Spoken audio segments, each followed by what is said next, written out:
The legend regarding where there was the differentiation between conscious and subconscious, and those who did not have this differentiation, the Neanderthals did not have this conscious-subconscious differentiation. Cro-Magnon man did after being altered.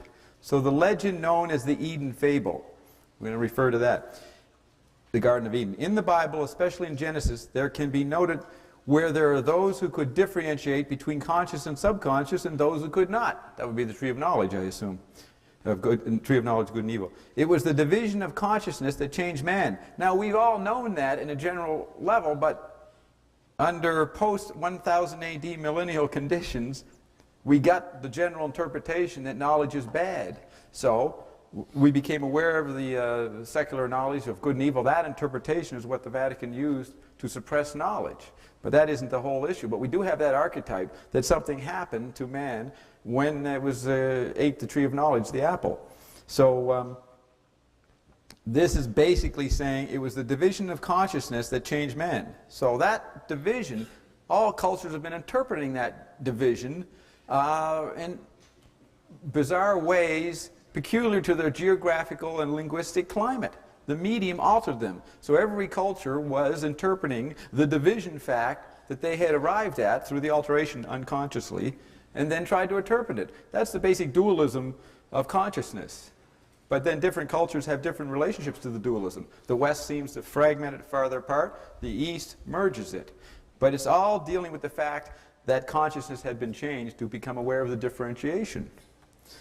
So the way this is written, let us call those who were developed beyond developed man. I'm not going to use that. That leads into confusion. I'm just going to go to the next paragraph.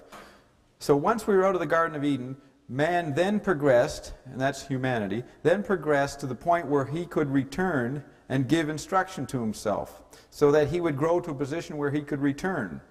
This process of returning to aid the previous form of development still continues. It continues and continued and will continue. This can be said in all tenses. Man's progeny far in the future will be in many star systems. Then he will leave from the star system booties, who we will make the contact with, in an exploration to try to find man's own roots. The time will have been so long that man will have forgotten from whence he came. Man will become explorers to explore various areas. They will explore and travel from systems of systems, searching for themselves, for they will know that they were not originally from the star system booties. Then they will return to this sphere, and they will find explorers here very much like themselves. Then they will see within themselves that which they see within those whom they observe, and they will make changes so that they will survive. They will then know that they have created a circle. For those of the booties came from this planet, third from the sun. They are not as you are, for they are what you will be, for man will meet these again. That we do state with surety. So the point is, we're going to redo the Bootian pattern. But from my own human perspective, I think we're in a new situation, because we've got the android meme imitating this process, technology. And so that's why we can talk to the Bootians now in this new situation where the technologies have come alive and have created an invisible flying object that we're inside of. We call it virtual reality. We have to look at the invisible UFO around us as it simulates and mirrors this inevitable process of the Bootians going out, trying to find who they are, they see us, they alter us, Cro-Magnon, we evolve, then we go out and become Bootians. I think the circle has been squared, which is what James Joyce said with Finnegan's Wake. I have successfully squared, that mathematical problem, squared the circle. Well, the square is a symbol for tactility. Tactility is the central nervous system, the etheric body, or the etheric organizing thing, the interface between other dimension and this dimension. The tactile platform in the central nervous system organizes the senses and all the data through the different sensory channels into a coherency. The Android meme has, the technology's eventually extended into becoming tactile coherency. So we have the tactile, so the symbol for tactile is square. The means to get to the conscious square was the circle. The conscious square is us seeing ourselves through television. So that's something to rewind. But I want to say that first sentence again. Because when I say man then progressed to the point where he could return, we'll put in the Booties. The Booties then progressed to the point where they could return and give instruction to itself, so that the Bootians would grow to a position where they could return. This process of returning to aid the previous form of development still continues. They left the star system booties in an exploration to find man's own roots, their own roots. So that's the general picture. And if I say that picture, you've got an image of what's going to go on. You see how inadequate that image is? Because you will continue to want to eat food and see new images. So for me to state what the big picture is falls short of the actuality of what we're living in the present. You get what I mean? Why would you? Okay. Because you're blocking now. You're blocking in the drama of cognition. So a woman came up and said, what was the question that I said I might forget, but I said I'd answer it? Was it your question? Tell us about the Bootians, more about that. Oh, okay. So I sort of did that. Now, more description. Let me explain the D cell. Or should I? Yes. Okay, yeah.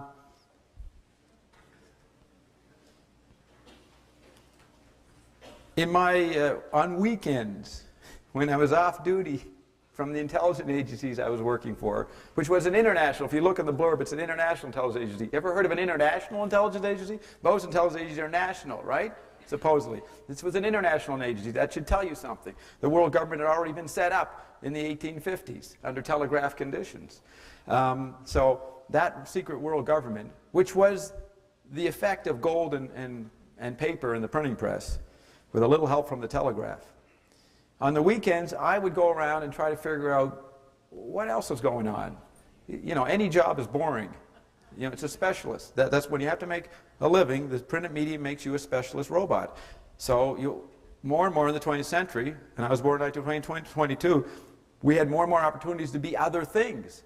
So here I am wandering around knowing all this stuff that wasn't in the newspapers, but I still had the need to find out what other things are happening, because I wanted to consume more. I wanted other versions of the endless returning the Bootians are doing. So I luckily came across Dave Worster in Seattle, and he told me about Joe Dunn Sloan, who had the D cell. So I went to Joe in Huntington Park, Los Angeles, and he gave me this stone, and you put it in, say, a quart of water like that, put it in the bottom, fill it up, you let it sit for 24 hours, then the whole bottle's energized, and then you drink the first half, preferably in a day, fill it up at night, so that the bottom half, which you're not using, can energize the new water you put in.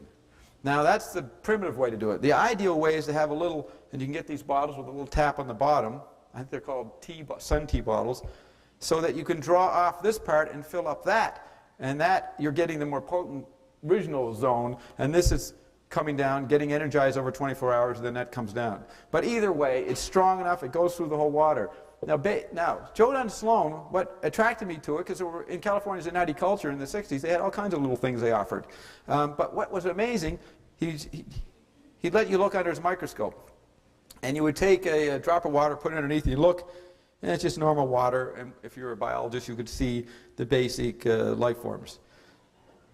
Then you take the D cell water, and you look, and you'd see these little crystalline worms. But they weren't worms, but I'm saying a little string of cells or something. And they'd be swimming around. And nobody knew what they were. The FDA came and looked at them and said, dirty paramecium. The point is that a manifestation of energy comes through. Now the D cell water came from a process that Joe makes, which I'm not allowed to say what he did.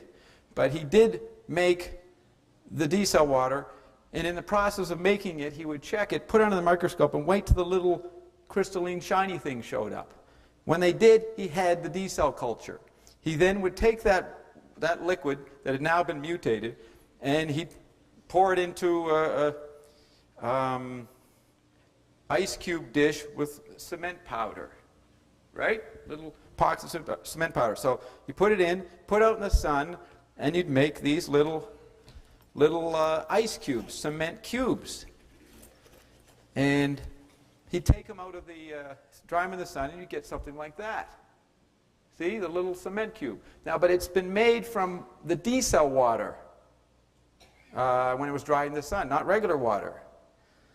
You then take this, you drop it in the quart of water, and the water will activate whatever the hell it is. Now, Joe never said what it was. We didn't know what it was. You just could see it. And many people came and looked at them, and they didn't know what the light pigments were. But you notice when you drank it, and even around Joe's house where he had the cultures growing, you could feel an energy. In his house you could feel it. I don't want to romanticize it, but it was a neat little tingling sensation. When I first took that in '69, I felt slightly stoned. And I don't know if other people feel that, but now it could have been just activating stoned materials inside me. I won't say what they were, you know. But it might have just moving out those toxins. So I just kept drinking it, and whenever my wife and I, a friend come over, remember, memory is unconscious. There's conscious and the unconscious, that's memory. That's why we're creatures of habit. That's why we're unconscious, and that makes us human and special. So the paradox with humans is that we're unconscious and asleep, which is our special gift to create new extensions of unconsciousness. But that's a paradox, isn't it? That's a problem when you're unconscious. Because you want to change and consume, but you're a creature of habit. We're creatures of habit and creatures of change. The endless duality. So I would forget that I have this technology in my house. So someone would say, it's hot, Bob, give me a drink of water. So I go, drink of water. And we're sitting down, and then the person goes, what the hell is this? I'd forgotten, you know. So they go, this doesn't taste like water. I say, oh, well, it's D-cell water. See if they go any further. Some say, oh, okay, drink it. Yeah, the humans respond to a different level of curiosity. So they go, what's D-cell water? I say, well, come in the kitchen. So I show them the stone. See that piece of cement? It changes the water. They go, what do you, come on, man, what, a piece of cement? And depending on their intensity, it could go on for hours or it could go on for 2 minutes. The point is, I would say, it changes the water. Is the water taste different? Yeah. I said, it's probably good for you that it changed. And that hopefully would shut them up. So they drink it. But you definitely could tell just on a basic way that it tasted better than regular water. So something was being done to it. So as I got to know Joe and would drop into LA every other year, I'd meet other people who took it. And you saw people who had gray hair and all of a sudden their hair went brown again drinking D-cell. There were people in Arizona who used D-cell water and their plants never died. They went beyond the cycle of biology or something. And so there's always different reports, and what are you going to do about it? Because you can't prove it. It's a problem when you've got a mutation happening inside. It's the Frankenstein syndrome, right? So you keep it low key. But everybody liked it. So I kept drinking it, and I always kept in touch with Joe. I've used it for 30 years, and I think it did something to me. But I think. I'm a scientist. I'm like Mr. DiPietro. Just deal with the facts. I think if we put a picture of Bob 30 years ago, and we know that's from 30 years ago, and then we look at him now, they look similar. What does that mean? That he transcended time, space? Or maybe it means that he didn't change. That's rare. So, I can't make claims for it. I never did. Joe never would. But people are curious. They'll do anything. And it's a new experience, so we got a new experience for you. So Joe died in 1993 in Los Angeles. His widow carried on, knows the formula, carries on making it, and she's getting older. She's going to die soon, or I don't know when, but she knows. She has a sense of the memory. She wants to preserve the memory. She wants to create an environment. So she's willing to spread it out on a bigger scale. So my wife's company, she's a doctor, she has other things going. She may be able to distribute this, she hopes to, in the fall when we made a few. So always phone Ted every now and then, said, have you got the D cells? Ted is the phone number. That is, if he's around, he could give his phone number maybe for people. That's the only way we're starting off awareness of it. So that's the D cell. We don't know what it is. Ames Research came around in 1980. I visited Joe and he showed me the photographs and report, the Ames Research Laboratory. Where is it, Randy? Do you know where the Ames Research is in California? No, I don't know. Actually, I didn't want to make a comment. Okay, before the comment, I just want, so to finish this. The Ames Research, what he showed is they took a sewage water, they had all these tubes going through an area and then into another area where the water came out. So they took D cells. Now these can be made all different sizes. Joe's project dream was to make a big chunk this big, put it in a lake and clear out the pollution. There are women who used to make little round ones, put it on the breast and keep it damp and to protect themselves from breast cancer. Or if they had breast cancer, see if it helped, and some people reported it helped. So the Ames Research Lab showed the sewage water, the D cells are inside the tubing, and after 2 weeks, as the water went through, it was clear at the other end. And he showed me photos that the D cell could do that. But the Ames research didn't know what it was. They didn't want to give credit to Joe or have to buy the formula, so they went off trying to invent it themselves, and they didn't, so you don't have it. But Joe and the family, his wife, widow, probably has the books. There are scientists that knew about it and looked at it and studied it, but it's like Morgan. He couldn't put a meter on Tesla's technology, right? Isn't that always the problem? That's my cue. Okay. Just in terms of correlating an totally independent experience that I had many years before I met Bob, I know a man who is a physicist, and his name is John Sajeka. Can you hear him? His name is John Sajeka, and he's one of the founding fathers of the United States Psychotronic Association, which some people may be familiar with. Well, probably 5 or 6 years ago, I was introduced to him, and I went to a meeting with him, and he actually had D cells in a little bag. So, 6 years hence, I meet Bob, and Bob's really an advocate for D cells, but I thought it was an interesting correlation because John was at that time he was showing the effects of it photographically by showing changes that had occurred in water that were very anomalous. I can't describe them to you because actually I pretty much forgot all about it. At that time they weren't being made available either, but I thought it was interesting just as a correlative that later I meet him. He's into the whole thing too, basically saying the same thing. And John Sajek also says the same thing. He knew Mr. Sloan. Yeah. But he couldn't actually reveal the process by which he determined to make this technology. Did John know the formula? He may have. But he was just studying the effects of it. Yeah, but like you, it's not in his, he doesn't have the authority to disclose that. So No. Just for this, I just thought I'd just offer that. I didn't know that. You had the D cell before you met me, or you came across it. Yeah, right. So I just thought I'd mention that just for the sake of it. Yeah. And so that's another example of a scientist, a qualified person, saying it's irrefutable. But the Tesla is a good analogy, I mean, can't put a meter on it. Right. But with cold fusion, we are getting in a situation where we're going to have an environment, a new technology that we won't need to put a meter on, because it's the first technology that we know of that creates more energy than was put into it. This is the Pons-Fleischmann. So all previous energy sources were based on friction. This is the first frictionless energy source. That's a new dimension right there. That could be a second coming thing, this little device. What? Just a few weeks ago, I was at an energy conference, and somebody had a device similar, but plastic discs. And for water? Yeah. And a lot of the same claims. And my mind says a piece of plastic can't do anything. Anyway, I convinced him to let me take one and try it overnight on my wrist. And, I hated the fact that I felt something immediately. Because of plastic. I took them home. I did a number of other tests. And what you're saying, it seems to be, I don't know if the effect is identical. I wish that I could get some of this and compare it. Because I did some things that no one else had done. And I have solar electricity. And I had bought a bunch of what they call phone batteries. They're 2-volt cells that are 140 pounds, and I had 12 of them.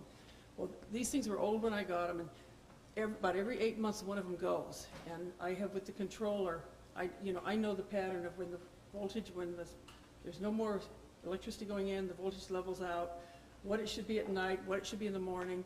And there's a pattern that comes where electricity goes out at night, the voltage is low, and it drops overnight. So I know this pattern, and every time this has ever happened, a cell is gone, and I have to replace it.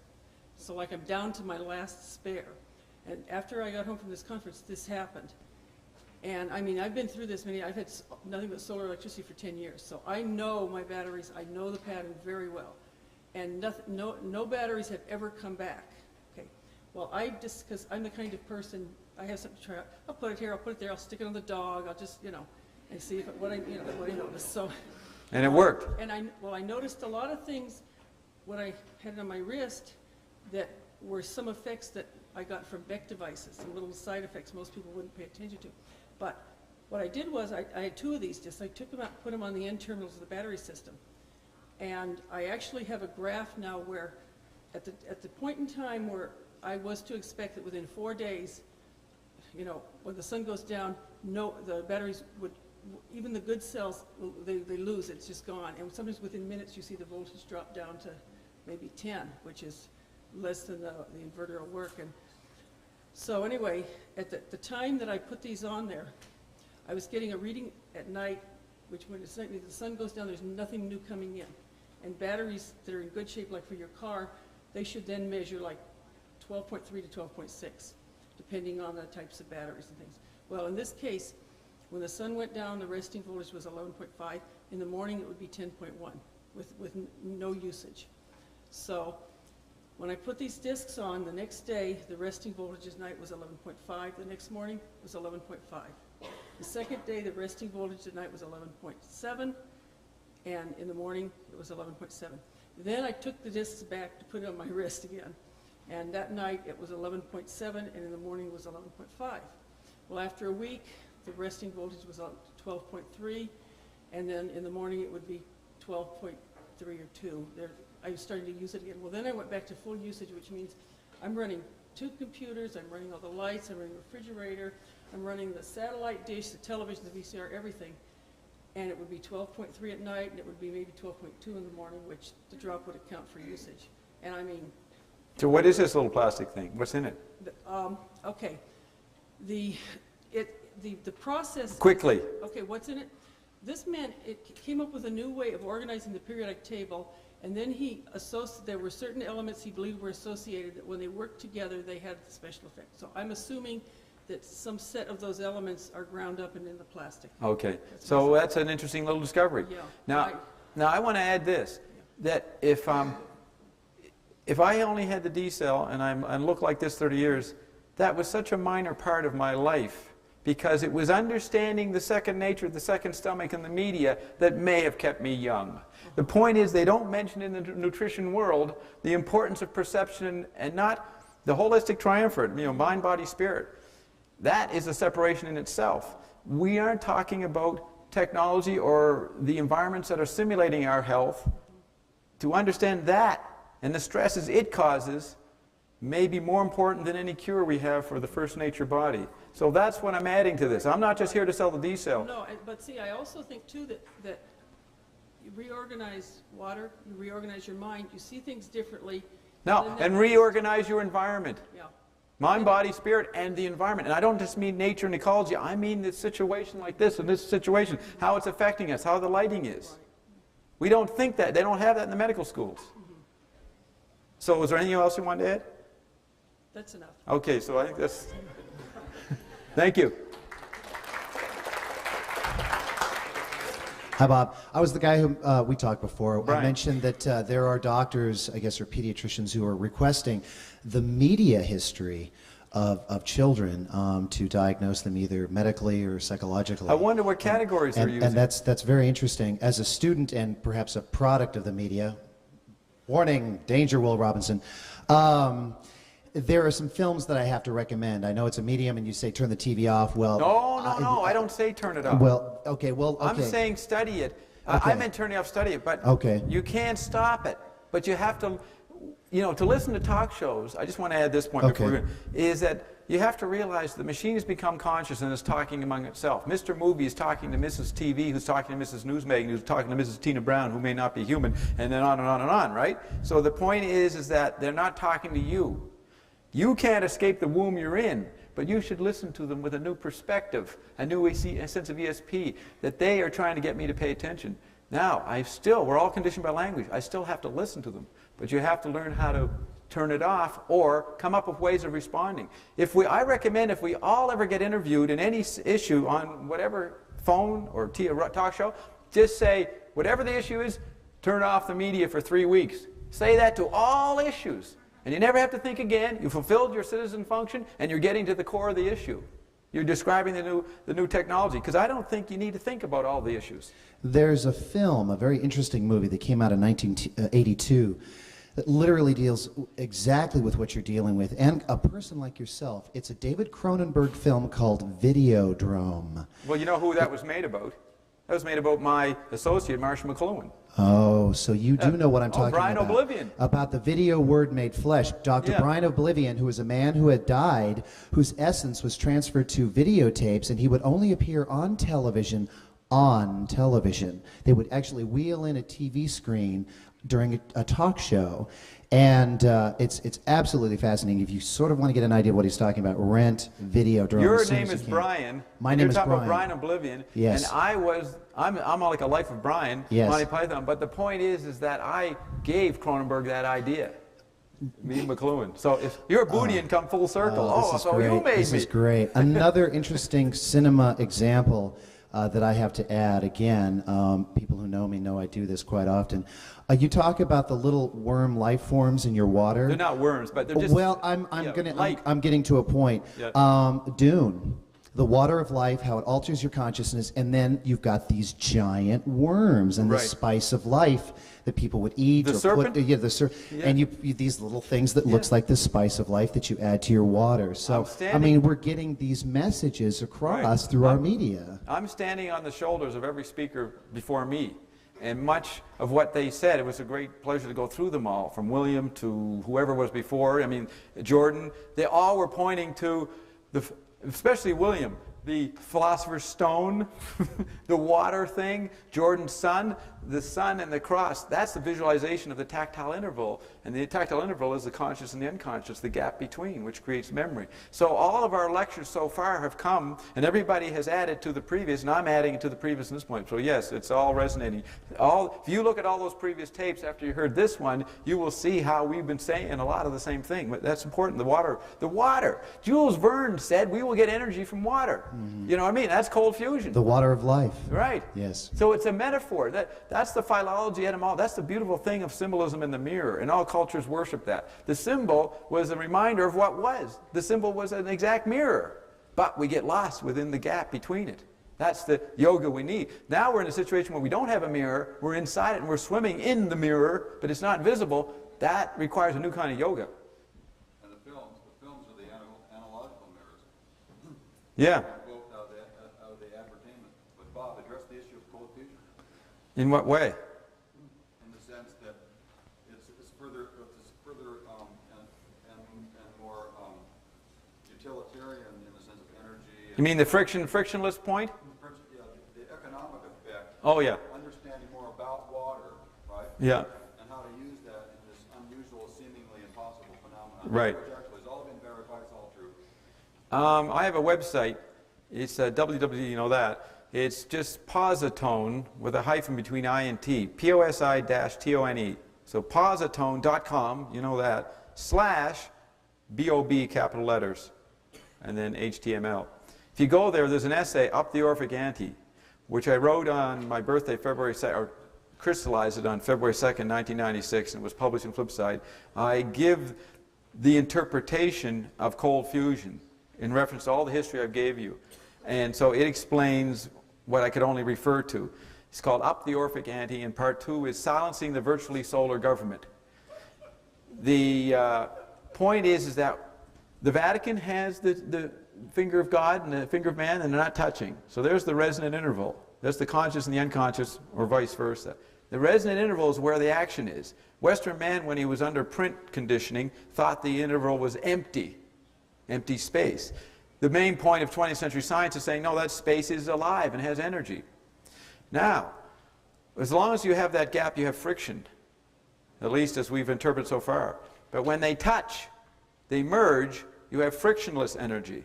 Cold fusion is the miracle technology that has bridged the gap between first nature, first atom, and the second atom, which made all these technologies which have entropy, temporary negentropy, but then they wear down because friction wears out. When you merge friction and the frictionless, you have a totally new situation. So that is the meaning. Now Joyce wrote a book with that idea, and he based it on a pun, because the pun is transparency, it's multidimensional. We are taught to get to one level and read one meaning to create one cause and effect. You bring back the pun, and remember, the church was founded on a pun. Joyce was asked, why did you base your book on a pun? He said, if it was good enough for the church, it was good enough for me. Now, do you know the pun on the church? Yeah. St. Peter. Jesus founded the church on St. Peter because Peter meant rock, P-I-T-R-E, Petra. So upon this man, I found my church. Upon this rock, I think he says. And it was upon his name. So he became, Peter was his name, and he became the foundation. So the Catholic Church is built on a pun. Pun is considered low humor.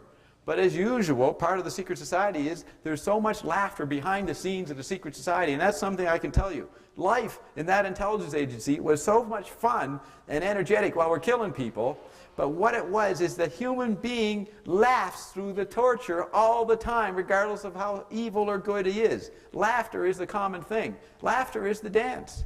That is what, I bet you, the split between the conscious and unconscious created the problem of the yes and the no, and the resolution of that is laughter. So Pons and Fleischmann materialized laughter when they fused first nature and second nature. They technologized laughter. And that is the eternal energy. Isn't that amazing? So, I'm curious, Bob, about how often you have to renew that. You use the same lump oh, that? all these 30 years, or a different lump for the dog, or what? There may be a placebo effect. Because we had hundreds of them, but we weren't always in sunny climates, so I couldn't put them out. I've used them for 2 years. And I don't know if it was working or not, but everything seemed okay.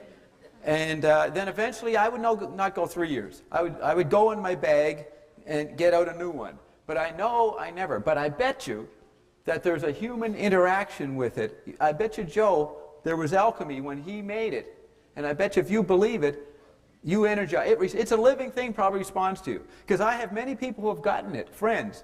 They didn't know anything about it. They took it. 2 weeks later, Bob, there's all this green mold in my jar. What's this green mold? I said, I don't know. I don't get that.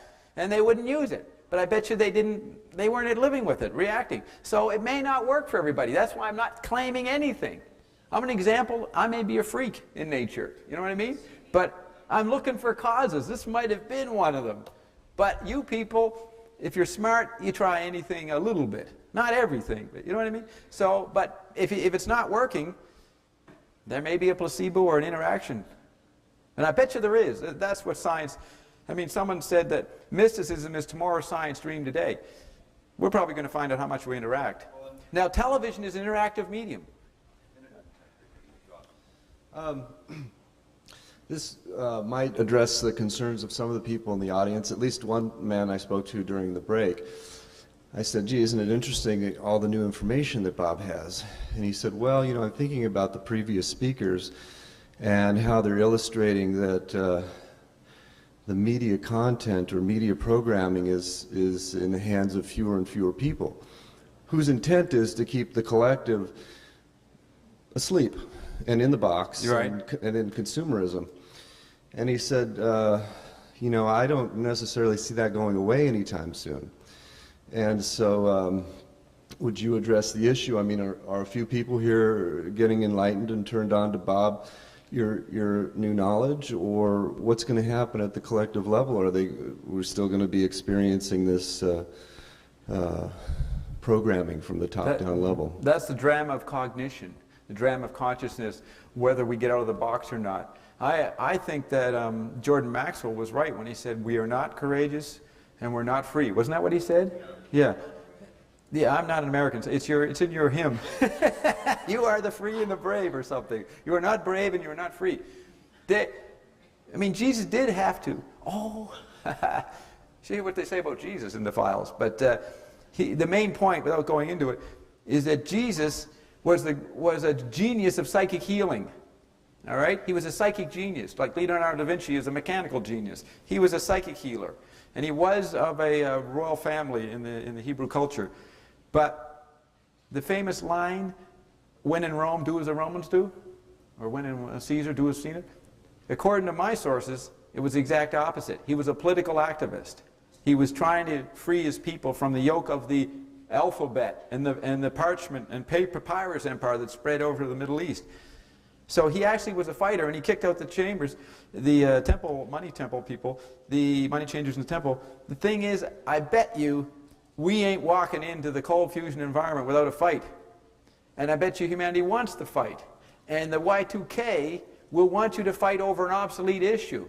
That's the point. They get you fighting for the wrong things. And they don't let you fight every day with a vivacity in life about real issues. And a more intelligent fight. So that's my message. Let's have a more intelligent fight. And you don't know who you're fighting. When the enemy is imitating you, it's going to pretend it's against you, and you'll be fighting it, and you should be fighting something else. There's no way the day of consciousness is peaceful. At night it's peaceful, but not in the day. So that tension, that violence, we always have to deal with. So that is the point of the cold fusion. It's going to fuse first and second nature, and that sets up a box that will confuse us. So there will be a fight of identity and recognition constantly as every new technology comes in. So don't get lazy. That's the cancer cell, metaphorically, is the fight continuing when you're not fighting anymore. So it starts to consume you. Krishnamurti always said, I'm asking you to experience the violence in yourself. And the yoga is, how do you deal with it? Now we got the machine has come alive and it's acting out the human drama cognition and being violent. In the 90s have been nothing but violent imagery that's turned many people off about this situation. They actually think, let's turn the TV off. That is a response fooled and created by the Android meme. They want you to be mediacologists now. That may not be the right thing to do. The real mediacology would push forward for cold fusion. Give Pons and Fleischmann the Nobel Prize. Join that fight. Join the D-cell. Join the cures, alternative energies, the solar energy, whatever that person, the little battery. Join the fight. In other words, as a hobby. T.S. Eliot said old men should be explorers. That's what you should do. It doesn't mean going and having mistresses and exploring that way. There's many ways you can explore, though that's another way to have a fight. What you just said just reminded me of what you said earlier about Zappa's music. Yes. How it comes together, and it may be discorded, but when it comes together, it becomes... Right, what he would do, music. here's what Yes. Zappa would do. He was a gadget lover. He taped all his concerts. He'd have all these discs. He'd go home back to his studio, and he'd mix up. He had all these different songs recorded in different concerts after he was on tour. So he'd take a bass line from one song and a guitar solo from a totally different song, put them together hoping they wouldn't work. But damn it, 75% of the time they would sync. From his ear's point of view, maybe not from ours, but within his box of rules as he created his own canvas, he found that they would always sync even though they wouldn't seem to sync. But you know what? So xenarchrony is the attempt to block. The drama of cognition is intuiting, get inside the other person, and then block. That's the violence. The love and the violence is always there. The systole, diastole, that's the way the heart works. And it becomes music. Yes, and he does it in music. I mean, Zappa would go on a beautiful song, and he'd stop it. But He'd I'm irritate saying you. Communication can also become music if you... But look at your language. It is music. The Android meme, MTV, and E-Tracks. I saw on E-Tracks, a new thing. I don't even know what it is, but it's music. The point is we don't even want to use any metaphor anymore. You are a metaphor now. You know, all your parts are a metaphor, and that may not be a healthy condition. But if we So you communicate with each other, this... You're focusing on, you're a sentimentalist. You keep trying to get people together. That's okay, that's your fight.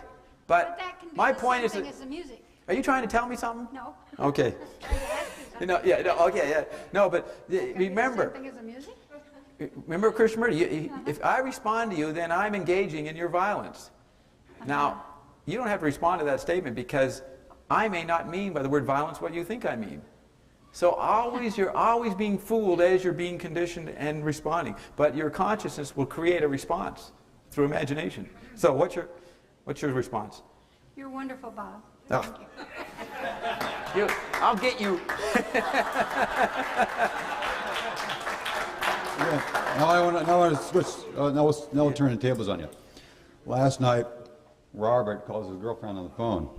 She starts to tell him about the conference thus far. We're here from the beginning. These are my posse. These three guys, my bodyguards. They're the ones who are going to make millions off of this, not me. So That's right. they know me.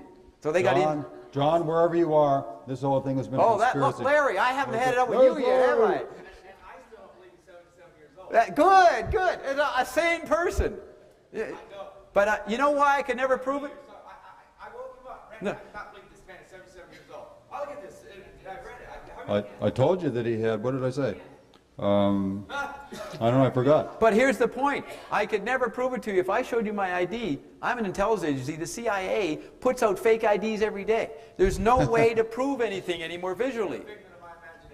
I'm not a figment of your imagination. The medium between us, the birth certificate, is not a means of proving. I cannot, and you could never verify, and I can't prove anything anymore. We have technology that interrupts that. Check his teeth. The knife said, Look at these. He has great teeth. But my family's always had good teeth. See? There's no way. It is totally irrelevant how old I am. Because this is for, if it works, we got to put this in lakes and clean. We have a way. Right. Now, there is Drumville and the Turkey. Now, the Turks had an earthquake today, and they're going around claiming they got a decel kind of thing that can clean up pollution. That's Maybe right. they got their karma for hijacking Bob on the day Bob was happening. Yeah, sure. Can you prove that?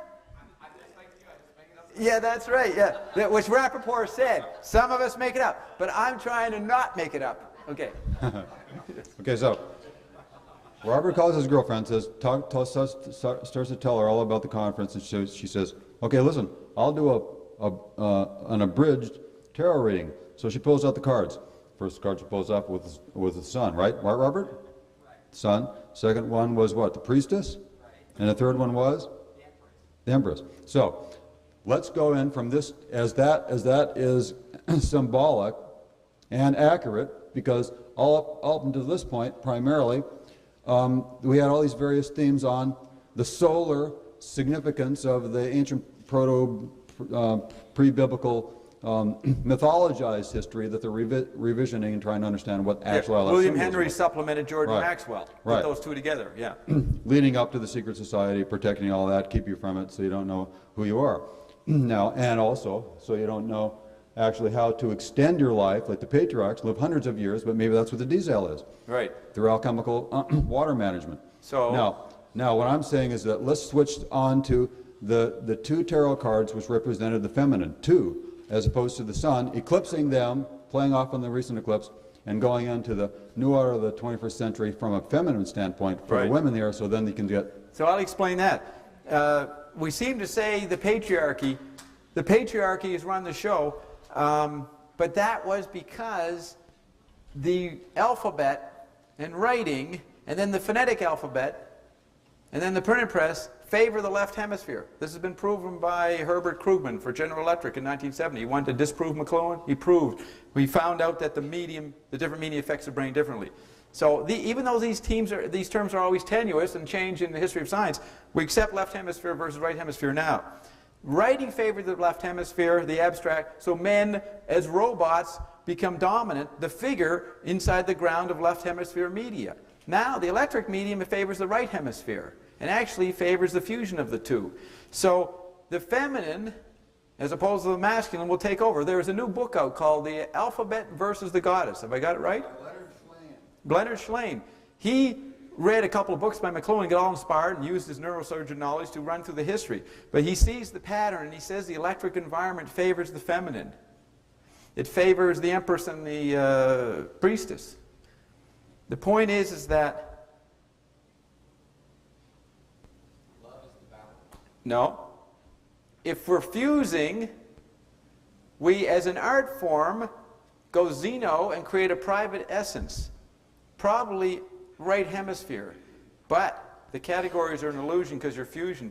We're going to be neither male or female in the 21st century. So if you're going to pretend you're something anthropomorphic, you'll have to be female. But you'll do it as a split. And it'll be a fake dualism. And the term is hendiades in literary terms, in grammar. Hendiades is one by means of two. So if we're all one under fusion, we will pretend to be split as private identity to act out our personal war and love, but it'll be two women you'll be. That's why when I'm on the radio, I always say I'm a black woman. And I've met nothing but black women here. And on a one-to-one, I get on the bus, black woman gets in, she was coming Sunday, we have a great relationship, and then I stay with her all day. Then I met another black woman yesterday, and there was a black woman on the plane, and it goes back and back and back. I seem to be involved with black women all the time. But that's because I said 10 years ago I'm a black woman. But a black is the color for tactility. Because if tactile is the integration of all the senses, it can't be seen, it can't be heard, it's not ear, eye, nose, smell. It is the integration of that, so it has no sensory qualities. So the color of tactility would have to be black, the absence of color. So woman is tactile, Technologically, android meme, it has to be a black woman, and that is all you can be when you square the circle. And you can only do that intermittently, because you will synchronize back to the union that the fingers touching created. Tactility is also the interplay. If we couldn't, kinetic is pressure, balance. If you couldn't let go, then you wouldn't function, you wouldn't be flexible. The characteristic of touch is not the contact, it's the letting go. It's the resonant interval. What they do in the Korean and Shi in China, they feel the tactility. The letting go, the tactility, is a basic sensory fact of tactility, which mirrors the flexibility of consciousness that puts together the sensory input. And isn't it interesting that that gap is alive, and then we lost the sense of alive where the hand of man never set foot, and where the tactile never set foot, and then we retrieved it through the electric environment, and then we created cold fusion. Tactility is the most interesting phenomenon, and tactility would be memory, which they, Buddhians, created. I think, therefore I, android meme, android meme.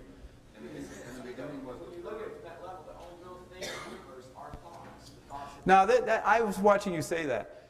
Thought is tactility, because we don't know where thought leaves off and matter begins. And the whole problem of the left hemisphere world is they divide mind and body. There is no separation. The interval, tactility, is what it is, and thought is that, because thought is neither. It's in the interval. Thought is the whole issue. But that's just a word. We have an environment of tactility now. We don't live at the speed of light anymore, we live at the speed of thought. We live at the speed of thought. That's ESP. Now, we come full circle. What does cloning ESP mean? ESP is thought, memory, tactility. Television externalized complete tactility. Then the instant replay, then the computer chip started to make it personal, one-on-one. It's cloning tactility, it's cloning ESP. The Tesla guys want to continue to control. Once we're in the tactile environment, we're all inside our central nervous system. The Tesla guys want to continue to control the machines based on the consumption, based on money and gold, based on friction. But when you bring in cold fusion, you can't have friction. You got frictionless, you don't need to control it. So the war today is to bypass the Tesla managers who are working for the Android meme to keep it coherent. They've hijacked tactility. They've hijacked ESP on the electromagnetic scale. And it's not even in those terms, the actual technology they have. And they can control all of us through the media, or control our linguistic habitual reactions. And that is their way of maintaining all the chaos of the parts of the Android meme through consumption. That's a centralized process, the pyramid. The negative meaning of that, rather than the sphere. Cold fusion goes around the pyramid and the sphere. It is ESP that is not based on friction, so that is the antidote to the Tesla Brave New World that Rappaport is worried about. Just water and water propellant. Yep. But in his neutralizing himself, I use the term, he rationalizes himself out of existence. Who? Rappaport in his presentation. You know why? John needs a few weekends with me because he's still using English. He's playful with the English, and he knows it, and he can improvise it, and he's got a good gig with it. He's a Lenny Bruce of this New Age circuit. But the problem is he doesn't know that the Android meme imitates that very well, and actually says, I'm going to use English just to be a xenochronic probe on you, via the English language, the control tower of present communication. John could be an Android meme. We don't know if he's real. Your fellow citizen in my war cannot be determined as real unless he comes up to me and says the secret words, Bob, you're speaking in English. If he does that, we shake hands and we go off and figure out a way to do ESP. You know what I mean? But basically, cloning ESP is what the Tesla managers are doing. They want to keep the reference point back to the gold and visual centralized structure, the sun. The sun is visual space. It is the pyramid. The new nature is neither sun or moon or machine. It's the fusion. It's frictionless. It's something that's never happened before. Right. It's the amalgamation, and it's colorless, tasteless, and blah, blah, blah, but it'll allow us to live very rich, colorful lives. If we do something. This is the part Yeah. last night we got reduced to nothingness. Right. He forgot the program. Yeah. Oh, no, you're right. I think John should have, he never got to what we were supposed, the new stuff. He should have said that the first, then did give his history. But he spent so much time doing his history, we didn't get to today. And, you know, for whatever reason, it didn't happen. I don't want to say he's the bad guy, but that was a critic. What? It's a comparison that you can understand something more clearly. Yeah. It's a clearly defined opposite. But, you know, John was great because he laid the groundwork for me. He created a vacuum that I could fill. The only reason, if I'm being successful beyond expectations, is only because John created the vacuum. Nothing to do with me. So, Maybe you've already answered this. You were saying that we live in a dichotomy of... not being- a quadrophenia. Well, right, but Now you were let me saying... explain that. can I go- You got the split of consciousness. Right. Then you have the machine imitating it. That's why it's 4. Quadrophenia is the ESP of human simulated by the machine. Yes. So we got 2 schizophrenics interacting. I was wondering about your statement when you were saying that we are creatures of habit, but we also... Creatures of change. Creatures of change. But it seems that, as you know, there's that saying, the more it changes, the more it stays the same. Right. Because all we're looking for is a way to do the very same thing better. And so cold fusion will bring in an area where, yes, there is going to be the A breakthrough. frictionless... Yes, a breakthrough, But there'll be disservices. Every technology creates disservices. You're right. Right. Many people don't want it because they think it'll make people endless consumers and really pollute the place. So I'm wondering, what is the ultimate goal of change then, if we're just looking to do the very same thing over and over again? The that we're ultimate on goal? on this cycle. The ultimate goal is Connie, my wife. Okay. Now, that's a monosyllabic response. We all can't Okay. have Connie, though. What? We all can't have Connie, though. Maybe you... look at the Neanderthal voice. We can't all have... Maybe you Can will. we? Really? The future will have her face.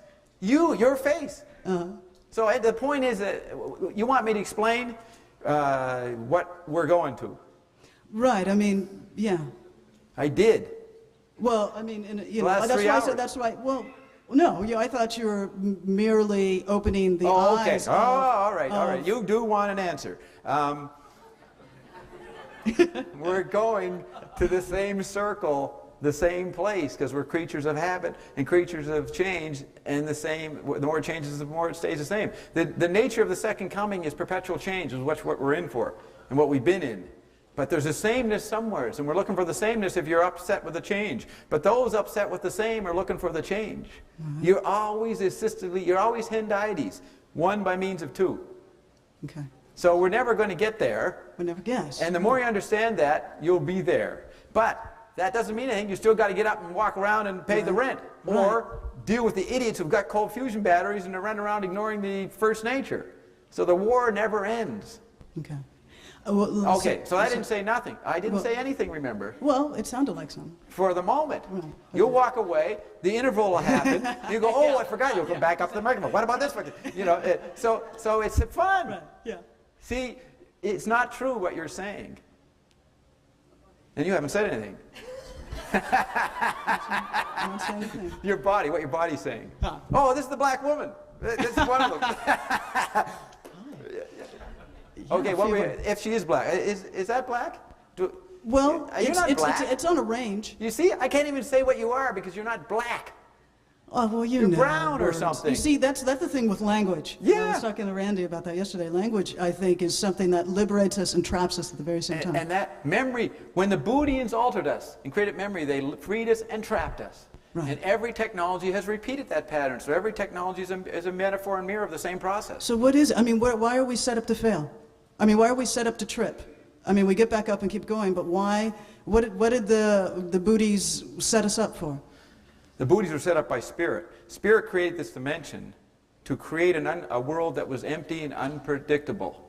So Spirit could experience it. But when you die, you go back and you're in Spirit. Oh, well, that was fun. And then you get maybe bored with the secret signal there. Bored with Spirit, and so we reincarnate to experience the emptiness. So even God's got a problem. I once asked God, or a spirit close to God, and I said, have you found God yet? And the spirit, the dead spirit, who's in there somewhere, said, "No, I haven't, but I will." How does he even know it exists? He hasn't found it, and he's saying he will. But he's that's living within it. It's always a paradox. Language can only be a paradox, and all media are a paradox. Okay. A pair of ducks. Duck. Second question. When you talked about the interval and laughter filling that, there's an impulse to do something. Laughter. That's the secret. Yeah. Laughter. But there's something before laughter that happens. Yeah, seriousness. And You well, have to is it have a- denial? Is it? I mean, when you're sitting there and when you're and going being able around to- being serious, you're getting ready to have spirit, to have laughter. You got to do one to get the other. So, But when someone, now what's funny is when you interact with a person who's got a glint in their eye, and you're trying to be serious with them, and they're glinting, they're addicted to laughter. They're trying to get there real fast. They won't be going around and be serious and work hard for 5 years building the Chinese sculptures that John talked about. They want, so we're addicted to laughter. We're addicted to spirit, and we actually should be take on suffering a little more and be serious. But it's very hard to do. But the other people are real good at being serious, but they get cancer. So they screwed up on the laughter thing. Yeah, took the wrong curve. Yeah. Do 4. Right. Don't So- do 2. That doesn't work anymore. Oh, right. Yeah. Okay. Because remember, the dualism has been imitated. The android meme is going around saying, "What's it all about?" The other android meme says, "It's about laughter." I'm the voice of the android meme. Everything I've said, technology will mirror back to you. So you're saying that right before, when you're sitting there in your cubicles and you're running a covert operation and people are dying everywhere, and you guys laugh about it, that right before there, that is to break the seriousness of the situation? Right. We're damn serious. You know, we're worried. I don't want to get killed. Blah blah blah. Da, da, da. And then you go ah. And then you oh jeez, forgot. to But turn at the tap same off. time, isn't it your spirit? Is it God more is of the- violent. Devil is, yeah, what is it? See, that's what's amazing. Life is so amazingly energetic. Yeah. It likes to experience everything. And I bet you there's no difference between life and spirit. There's no, we are dead. How do we know we're not dead and in spirit now? This can't be it. You're like that spirit. I haven't found God yet, but I will. See, you just did it. You just did it. A human being just imitated the spirit. That's good. Okay. I think I understand. Is there any more? Last one. Well, you just said the what is it? That conjured up the word mana. Mana? Maybe you'd like to elaborate on that. Also, you I said didn't get the word. mana, M-A-N-N-A. Oh, mana. The what is it? Okay. Yeah, it's slightly different in accent. Yeah. Yeah, maybe you could comment on that. And then you That's said man. You remember I read that every civilization calls themselves man in their term. I don't know what man. We don't know if they're all calling themselves man. What the heck is man? That's a strange communication. But that's mana, okay, which is really, they say what they are. But it's Communication? only a sound. between man then, mana. The what is it? It's nana, Nana? Anna, Oh, Anna. mana, and nana. It's both. Okay, So- moving on to my Yeah, next second. point. We clarified that one. You mentioned the word. We got a good laugh. Yeah, when spirit, They're when getting you too laugh, serious, you're right? Yeah. What is it? Here's my favorite phrase. When you're laughing, you're learning. Okay. Okay. You mentioned the word war. I've heard the phrase the war of two worlds, and then I've also heard that described as value producers and value destroyers. And I believe that was Frank Wallace, a DuPont scientist, and he's associated with some publishing company, and I believe it's called Neotech. I've heard of them. I got the Okay. literature. So how does that relate to everything you're saying? I got a there? simple answer. Consciousness is doubleness. But the Android meme is imitating that doubleness, so it's foursomeness now. But consciousness is doubleness. As you're talking to me, you are watching yourself talk to me. That doubleness, that subtlety, that intimacy, that analogy of ratios among ratios is the nature of life and spirit. Doubleness is our nature. Because how could you be aware of awareness? And you are. So you're interacting with me, and you're watching you interact with me, and then you're watching yourself watch yourself, and the watchers are watching the watchers watching. The doubleness is eternal. So God is doubleness, and life and spirit is doubleness. But what's interesting now is the doubleness has been squared. We've squared the circle. And language, which always owned this dimension thanks to the Buddhians, says we really own it now because we're like the humans. We've become unconscious. We're doubleness squared. So we got quadrophenia. And I end on that. Quadrophenia. Right. Time's up. Thank you That's for it. being here. Yay! Yay!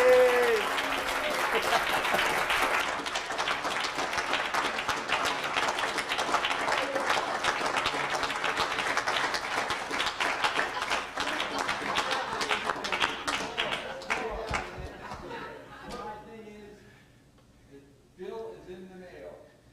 You guys sucked off my engine for 3 hours, and you owe me millions.